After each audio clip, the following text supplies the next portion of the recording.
Are you still doing your acting? Is there anything coming up we should know about? Anything?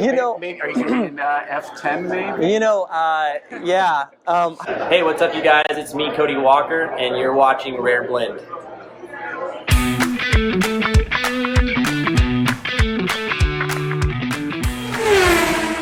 Hello and welcome to Rare Blend. I'm Ken, and today I am super excited to share with you a very exclusive interview with the one and only Mr. Cody Walker, younger brother of Paul Walker from the Fast and Furious franchise. I had a very rare opportunity to sit down with Cody and talk about all things cars, life in general, our kids, and get a little bit of insight on the upcoming Fast 10 film. So hopefully you guys will like this, and if you do, please don't forget to share it with your friends. Hit that like button, hit the subscribe and notification bell icon, and that way you'll be up to date on my up and coming videos here. Speaking of which, I want to apologize for the radio silence over the past couple months. I've been dealing with some serious health issues, but things are back on track now again, and I can't wait to share the videos that I've been working on for you all here. So thanks a lot for sticking around, and without any further ado, let's get on with the video. Thank you for joining us today, and we have a very special guest with us here today who really doesn't need any major introductions because unless you've been living under a rock, you probably recognize this guy. He's in one of the world's biggest film franchises, Fast and Furious. Ladies and gentlemen, Cody Walker here. Cody, thank you so much for having us out here today and taking time to talk to us here today. Thank you for coming out today. This is a big undertaking, coming all the way out here. But what do you think of the turnout here today? Oh, we're ecstatic.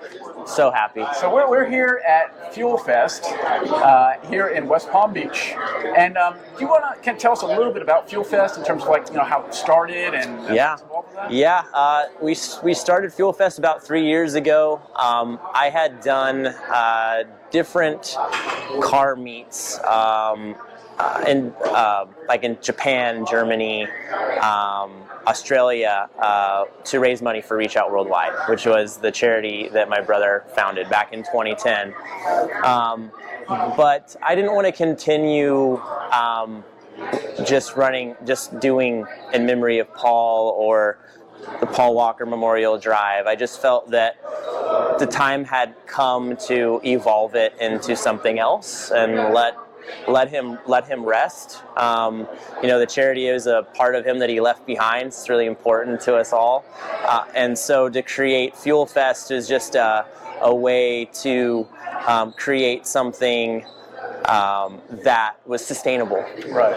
And I've built an awesome team to help put these events together, and we learn a little bit more each time, and we create awareness for Reach Out Worldwide while we're doing it, and Row benefits, and it's great. It's cool. It's a win-win. This is what I love to do. I'm passionate about. I love the cars. That's obvious. That's one thing I could say about the staff that I've worked with so far is everyone's really passionate about this.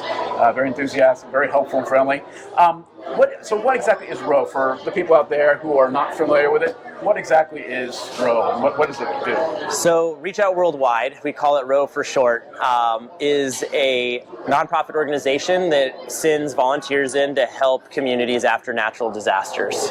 So think hurricanes, tornadoes, earthquakes, floods, all of that sort of thing. I remember when the Haiti disaster. And that's actually where it started. That was the first one? Yes. Okay. All right. It wasn't, in fact, even called Reach Out Worldwide at that point. It was not an official organization. Paul had been wanting to do. He knew he had an incredible platform. But he is a very private person.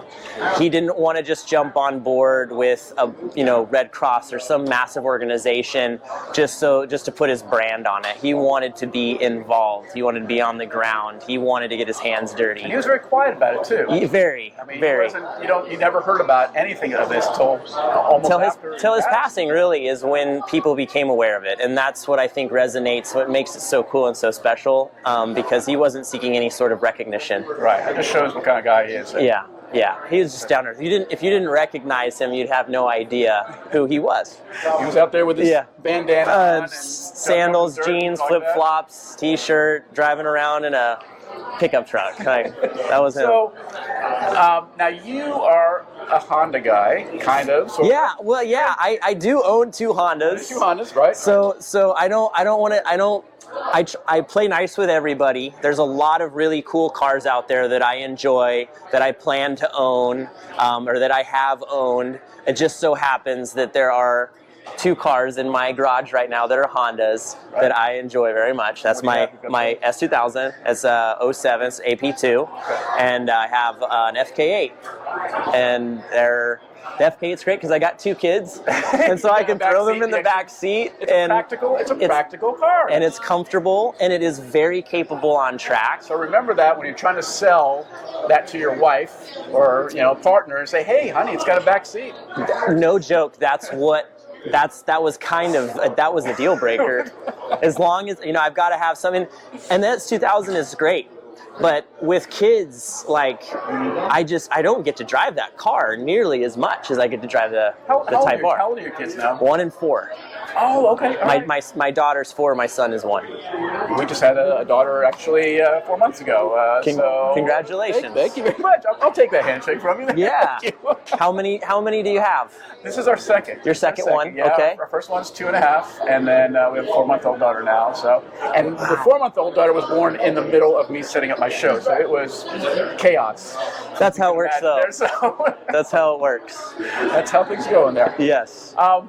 We had one of our viewers ask a question. Okay. And this was Chicago, and pardon me if I get this wrong here, Chicago Glenn, I think is her name, from Beaver Dam, Wisconsin. I think that's what it was. She wanted to know, what was your most memorable time with Paul? Oh man. I'm sorry.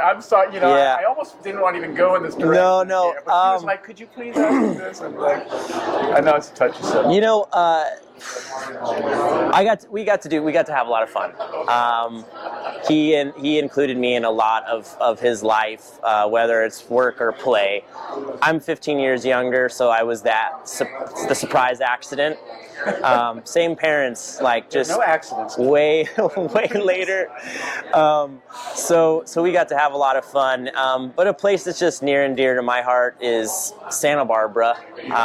Beautiful mountain. It's as growing up as a family, we would always go on vacation in Carpinteria, which is right next to Santa Barbara, and I knew from a young age, after I graduated high school, I wanted to go to school in Santa Barbara, and that's where Paul was living at the time. And we just had so much fun in Santa Barbara. I mean, just going on a drive, or going surfing, or going to the beach, or just kicking it, going to our favorite restaurants. Living the good life down Living the good life. Santa Calendar. Barbara holds a special place in my heart, and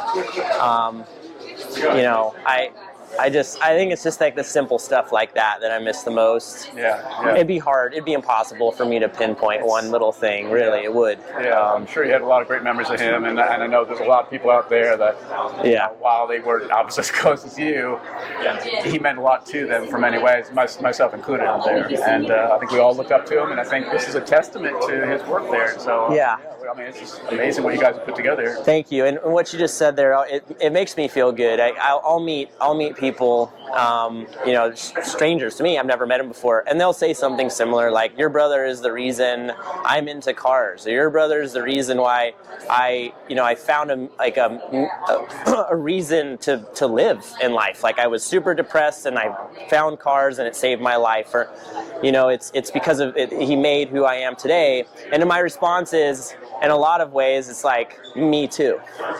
Like, he made a huge impact on my life.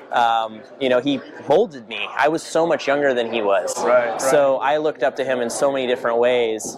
And his passions and the things he was into naturally just rubbed off on me because I'm surrounded by it all the time. Right. So it's cool. You got kind of thrown into all this pretty quickly. I did. It's a crazy turn of events. You think you have things figured out in life, and then life has a different plan for you. You either crumble because of it, or you find the positives in it and you try to make a change for the better.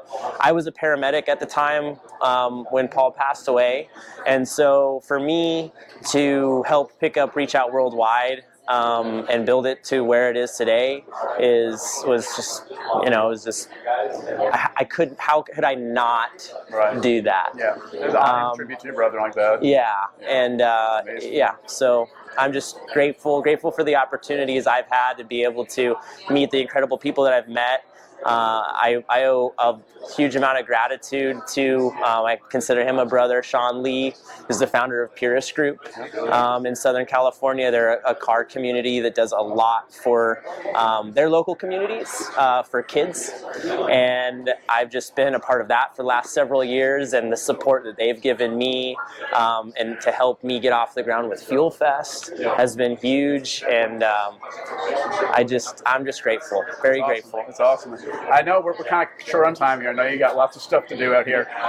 Real quick, now, in addition to Fuel Fest and Row, are you still doing your acting? Is there anything coming up we should know about? Anything? You know, maybe, are you going to be in F10 maybe? You know, yeah. I can't speak to that other than they very much want my involvement in Fast 10. What that is, I don't know.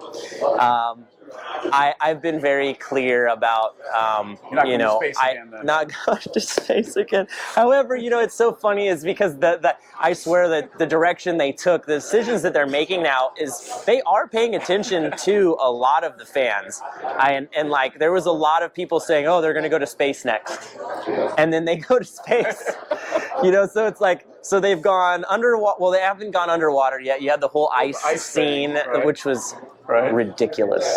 With the submarine. Badass Charger, though. And yeah, that was cool. I mean, they're just so silly at this point. But I would love them to go back to the basics. I would love them to kind of rewind everything, go back to the way it was in the first film, just kind of bring it back down to earth. I know.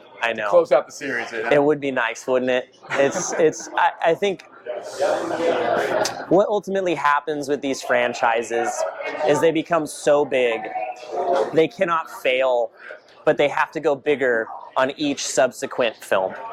More explosions, more ridiculousness, more of all of that.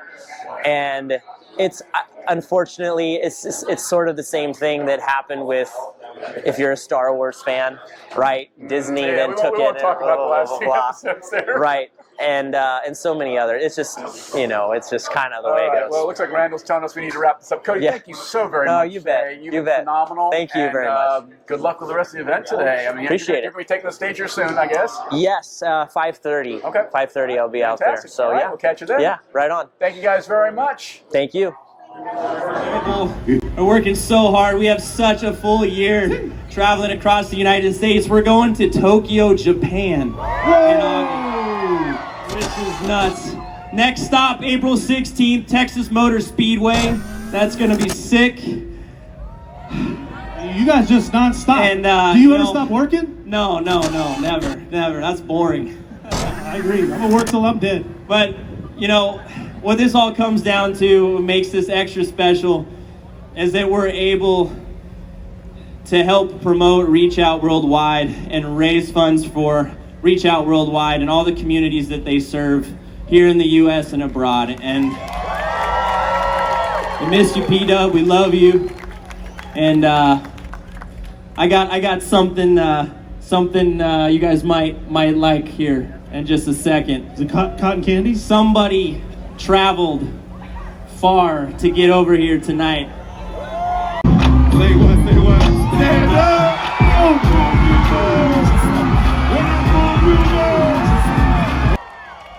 The legacy lives on, and do we have any Fast and Furious fans in the crowd today? I don't know. So I think y'all need to know, all we do is win in the Fast and Furious franchise. Let's go! If you'd like to learn more about how you can make a difference in the world, then please visit Reach Out Worldwide at row.org. There you can find out more about how you can help by volunteering, making donations, and even buying exclusive merchandise. Thank you very much for your support, and remember to like, subscribe, and drive safe.